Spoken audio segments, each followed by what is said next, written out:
ज़ोमैटो को लेके ना एक बड़ी अजीब सी पहेली चल रही है। देखिए, एक तरफ तो कंपनी लगातार नुकसान में है, पैसे जला रही है, और दूसरी तरफ इसका शेयर है कि रॉकेट की तरह बस ऊपर ही जाता जा रहा है। तो आखिर ये चल क्या रहा है? चलिए, ज़ोमैटो के इस बहुत बड़े दांव को समझने की कोशिश करते हैं। यही तो वो कन्फ्यूजन है जो सबको हैरान कर रहा है। एक तरफ कहानी है घाटे की, कैश बर्न की। दूसरी तरफ हकीकत ये है कि 2022 से अब तक स्टॉक में लगभग 500% की जबरदस्त तेजी आई है। मतलब ये दो बिल्कुल अलग अलग कहानियां एक ही कंपनी की कैसे हो सकती है? यही वो सवाल है जो ज़ोमैटो के पूरे फ्यूचर का रास्ता तय करेगा।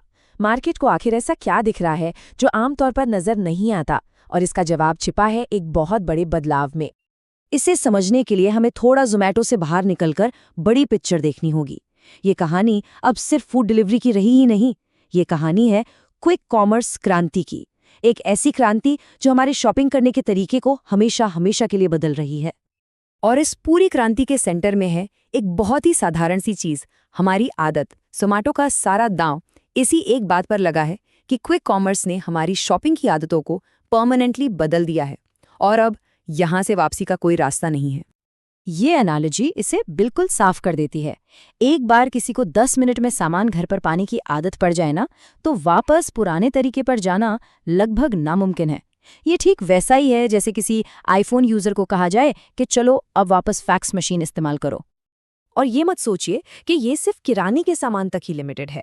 एफएमसीजी, इलेक्ट्रॉनिक्स, कपड़े, हर बड़ा रिटेल सेक्टर अब ब्लिंकिट जैसे प्लेटफॉर्म्स पर शिफ्ट हो रहा है।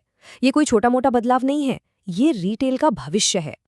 तो ज़ोमैटो ने इस क्रांति पर अपना दांव आखिर लगाया कैसे? इसका जवाब ब्लिंकिट की स्ट्रैटेजी में छिपा है, जिसमें एक बहुत ही चौंकाने वाला, एक बहुत बड़ा ट्विस्ट आया। ये टाइमलाइन देखिए, ये ब्लिंकिट की पूरी कहानी बताती है। जब ज़ोमैटो ने इसे खरीदा तो मार्केट ने उन्हें सजा दी, स्टॉक गिरा। फिर ब्लिंकिट ने क्या शानदार वापसी की और मुनाफे के बिल्कुल करीब पहुंच गई।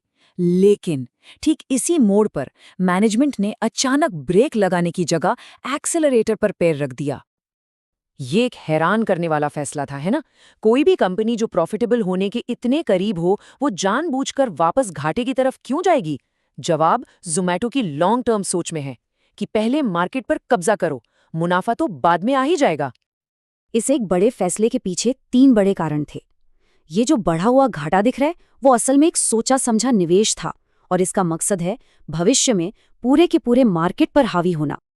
पहला, उन्होंने खुद इन्वेंट्री खरीदनी शुरू की ताकि प्रोडक्ट्स की क्वालिटी और कीमत पर उनका पूरा कंट्रोल रहे। दूसरा, उन्होंने डार्क स्टोर्स का तेजी से विस्तार किया, यानी वो छोटे छोटे वेयरहाउस जो सिर्फ ऑनलाइन ऑर्डर्स के लिए होते हैं। और तीसरा, नए कस्टमर्स को जोड़ने के लिए मार्केटिंग का खर्चा 4 गुना, जी हाँ, 4x बढ़ा दिया। इसका स्केल समझने के लिए बस इतना देखिए, पिछले साल ब्लिंकिट के पास करीब 650 डार्क स्टोर्स थे, और आज ये संख्या 1800 से भी ज्यादा है। सोचिए, सिर्फ एक साल में लगभग 3 गुना की ग्रोथ।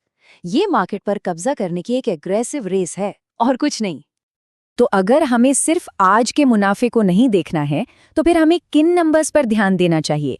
चलिए उन मैट्रिक्स को समझते हैं जो इस ग्रोथ की असली कहानी बता रहे हैं।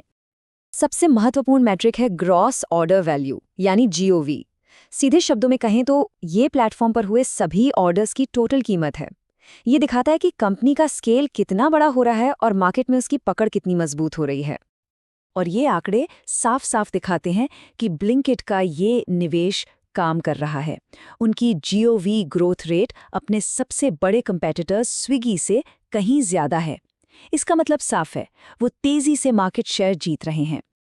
दूसरा जरूरी कॉन्सेप्ट है एलटीवी ग्रेटर देन सीएसी। सुनने में कॉम्प्लेक्स लगता है, पर इसका मतलब बहुत सिंपल है। एक कस्टमर को पाने में जितना खर्च हो रहा है, क्या वो कस्टमर अपनी पूरी लाइफ टाइम में कंपनी को उससे ज्यादा कमा कर देगा? अगर जवाब हाँ है, तो बिजनेस लंबे समय में टिका रहेगा। तो आज का जो घाटा दिख रहा है, वो असल में घाटा है ही नहीं, वो तो भविष्य के मुनाफे के लिए किया गया एक इन्वेस्टमेंट है। ये एक लॉन्ग टर्म गेम है। तो अब पूरी तस्वीर देखते हैं। ब्लिंकिट ज़ोमैटो के इस बड़े से इकोसिस्टम में आखिर फिट कहाँ होता है, और ये ज़ोमैटो के भविष्य के लिए इतना ज़्यादा ज़रूरी क्यों बन गया है? ये चार्ट पूरी कहानी खुद ही बता देता है। ब्लिंकिट अब ज़ोमैटो के टोटल रेवेन्यू का लगभग 75% हिस्सा बन चुका है।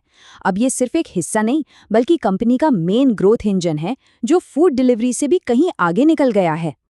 तो आखिर में सवाल यही है, क्या ज़ोमैटो की ये स्ट्रैटेजी मार्केट पर कब्जा करने का एक मास्टर स्ट्रोक है, या फिर ये एक बहुत बड़ा जुआ है जो शायद कुछ ज़्यादा ही आगे निकल गया है? इसका जवाब तो सिर्फ वक्त ही देगा। ज़ोमैटो की इस कहानी का नतीजा क्या होगा, ये हम लगातार ट्रैक करते रहेंगे। ऐसे ही और बिजनेस स्ट्रैटेजी के विश्लेषण देखने के लिए सब्सक्राइब करना न भूलें।